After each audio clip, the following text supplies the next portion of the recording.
عصمتوں کی قربانی دے کر حاصل کیا تھا۔ یہ آپ کو پتہ ہے نا کہ پاکستان جو ہے وہ بھارت کے ساتھ ہی پہلے تھا، برصغیر پاک و ہند تھا، اور پھر مسلمانوں نے جو یہاں کے مسلمان تھے انہوں نے انگریزوں سے اور بھارت کے جو ہندو تھے ان کے ساتھ ان کو سیاسی میدان میں شکست دی تھی۔ پھر جب پاکستان کی تقسیم ہوئی تھی تو بہت زیادہ لوگ جو تھے اس میں ان کی شہادت مسلمانوں کی ہوئی تھی، بہت ساری خواتین جو تھی ان کی عصمتوں کی قربانی دی گئی تھی۔ یعنی کہ پاکستان جو تھا مسلمانوں کو کوئی یہ نہیں تھا کہ پلیٹ میں رکھ کر مل گیا تھا، بلکہ مسلمانوں نے اس کے لیے بہت ساری قربانیاں دی تھیں۔ اور بھارت جو ہے پاکستان کا بدترین ہمسایہ ملک ہے، اس نے پاکستان کو اس دوران میں جب سے 1947 سے لے کر اب تک پاکستان کو جو ہے بار بار کچوکے لگائے ہیں، پاکستان کو بار بار مختلف طرح سے نقصان پہنچانے کی کوشش کی ہے۔ ہمارے جو مالی اثاثے ہیں کہ جس وقت جو مالی اثاثے تقسیم کیے گئے تھے تو پاکستان کے حصے میں جو اثاثے آئے تھے ان میں سے ابھی بھی جو ہے بھارت نے ہمیں 5 کروڑ ادا کرنے ہیں۔ پھر پاکستان کے حصے میں جو فوجی اثاثے آئے تھے وہ بھی ہندوستان نے صحیح طرح سے مسلمانوں کو پاکستان کو نہیں دیے تھے، اس میں سے بھی بہت سارا حصہ جو تھا وہ انہوں نے خود رکھ لیا تھا، انہوں نے ہڑپ کر لیا تھا۔ پھر واضح مسلم اکثریت کی ریاست جیسے کشمیر تھی، اس پر بھی انہوں نے قبضہ جما لیا، اور بھارت کے لیے یہ بھی کہ پاکستان کے وہ حصے میں آئی تھی اور وہاں پر مسلمانوں کی اکثریت تھی، تو وہ مسلمانوں جو تھے وہ پاکستان کے ساتھ شامل ہونا چاہ رہے تھے، لیکن اس کے باوجود جو تھے بھارت نے ان پر قبضہ جما لیا تھا۔ پھر عارضی الحاق کا بہانہ بنا کر بھارت کے جو گورنر جنرل تھے ماؤنٹ بیٹن اور وزیر اعظم جواہر لال نہرو نے یہ کہا کہ ہم استصواب کا وعدہ کیا۔ استصواب کیا ہوتا ہے کہ ہم رائے لیں گے، استصواب رائے لیا جائے گا، اور پھر جس طرح سے ان لوگوں نے اس سے وہ مکر گیا، اور پھر یہ کہ کسی مہذب ملک کو تو یہ چیزیں زیب نہیں دیتی ہیں نا کہ ایک وعدہ کیا پھر اس پر وہ مکر گئے ان کے جو رہنما تھے۔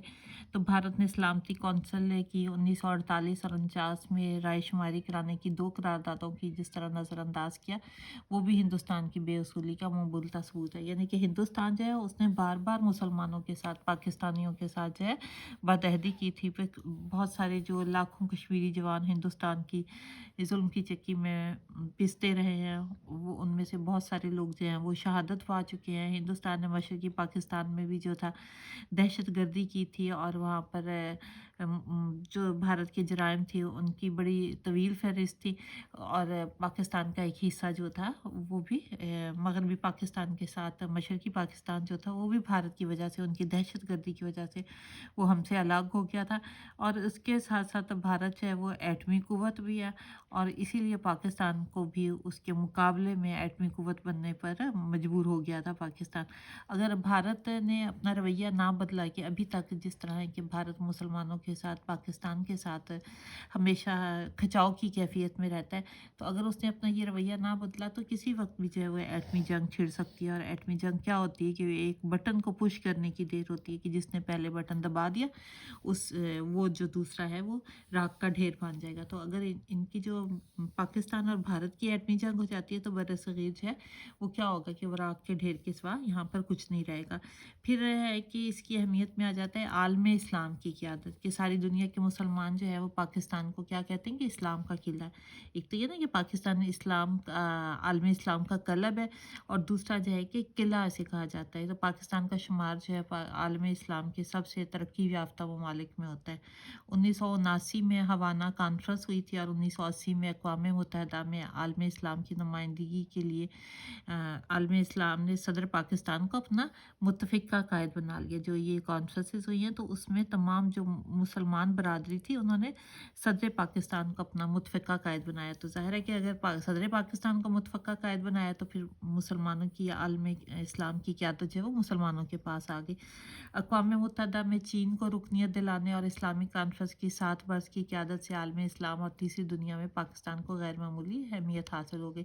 کہ چین کو بھی اقوام متحدہ کا رکن بنانے میں پاکستان کی کوششیں شامل تھی۔ پھر پوری دنیا کے مسلمان جو ہے وہ اپنی آزادی کی جدوجہد میں پاکستان کو اپنا دوست اور رہنما تصور کرتے ہیں۔ ان میں کون کون سے آ جاتے ہیں ممالک؟ روسی ترکستان، کشمیر، ایریٹریا، فلپائن اور افغانستان کے مسلمان جو ہیں وہ خاص طور پر قابل ذکر ہیں کہ وہ ان کو پاکستان کو اپنا دوست کہتے ہیں اور اس کے ساتھ ساتھ اپنا رہنما بھی تصور کرتے ہیں۔ پھر آ جاتا ہے سیکولرزم کا مقابلہ، کہ مشرقی پاکستان سے پاکستان کے نظریاتی لحاظ سے سیکولرزم کا مقابلہ کرنا پڑا۔ سیکولرزم کیا ہوتا ہے کہ اسلامی دنیا کے لیے یہ اتنا ہی خطرناک ہے کہ جتنا اشتراکیت۔ اشتراکیت کیا جو ہے اشتراکیت کہتے ہیں کہ تمام لوگوں کی مشترکہ ملکیت جو بھی چیز ہو۔ تو جو بھارت جو ہے وہ سیکولرزم کے ذریعے خلیج کی ریاستوں میں اپنا اثر و رسوخ بڑھانے کی کوشش کر رہا تھا تاکہ ایشیا کی قیادت کے خواب کو وہ عملی جامہ پہنا سکے، لیکن پاکستان جو تھا وہ ایک مدت سے ان کا مقابلہ کرتا آ رہا تھا۔ اس وجہ سے اسلامی دنیا پاکستان کو اسلام کا قلعہ سمجھتی تھی، اور اشتراکیت کی ناکامی کی وجہ سے سیکولرزم جو تھا وہ بھی آگے پنپ نہیں سک رہا تھا، اور ہندوستان کی جو محکوم اقلیتیں تھیں وہ بڑی دلیری کے ساتھ آزادی کی تحریکیں چلا رہی ہیں، اور ان میں کشمیر کے مسلمان، پنجاب جیسے کشمیر میں مسلمان ہیں، پھر پنجاب کے سکھ ہیں، اور آسام کے جو ہے ناگا اہم لوگ ہیں، یعنی کہ وہاں کی جو اقلیتیں ہیں وہ اپنی تحریکیں جو ہے آزادی کی چلا رہی ہیں، اس سیکولرزم کا مقابلہ کر رہی ہیں۔ پھر آ جاتا ہے نمبر 6 ہے دفاعی اہمیت۔ پاکستان جو ہے مسلم ممالک میں پہلا ملک ہے جو ایٹمی قوت بن چکا ہوا ہے۔ یہ تو آپ سب کو ہی پتہ ہے کہ پاکستان نے ایٹمی دھماکے کیے تھے، اس کے بعد پاکستان جو ہے ایٹمی قوت ہے، ایٹمی طاقت ہے، تو پاکستان مسلم ممالک کے لیے دفاعی لحاظ سے بھی بہت اہم ہے۔ یہ بحیرہ عرب کے ایک سرے پر ایسی جگہ پر واقع ہے جو مشرق وسطیٰ اور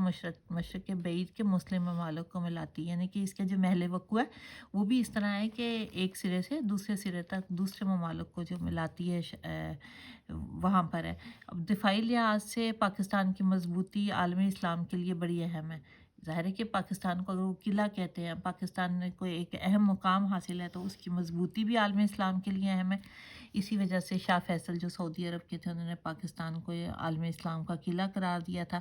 پاکستان تیزی سے کسی بھی مسلم ملک کو دفاعی امداد دے سکتا ہے، یعنی کہ پاکستان کے پاس جو طاقت ہے اس کے مطابق بھی، کہ آپ نے کئی دفعہ دیکھو گے نا پاکستان سعودی عرب میں بھی اپنی مدد بھیج رہا ہے، پاکستان کو اگر کہیں اور کسی ملک میں بھی بھیجنی پڑتی ہے تو وہاں پر بھی اپنی دفاعی مدد فوج کی صورت میں بھیجتے ہیں۔ تو پاکستان کو دفاعی لحاظ سے خلیج فارس کا عقبی دروازہ کہا جاتا ہے، کہ عقبی دروازہ جو ہے پاکستان کو کہا جاتا ہے۔ پھر اس کی جو تجارتی اہمیت ہے کہ کراچی کی بندرگاہ جو ہے ہمارے پاس جو بندرگاہ ہے وہ کراچی کی ہے، تو وہ بین الاقوامی بحری اور فضائی راستے پر واقع ہے، کہ وہاں سے جو بین الاقوامی بحری جہاز بھی آتے ہیں اور فضائی جہاز بھی آتے ہیں، اور یہ یورپی اور ایشیائی ممالک کے ساتھ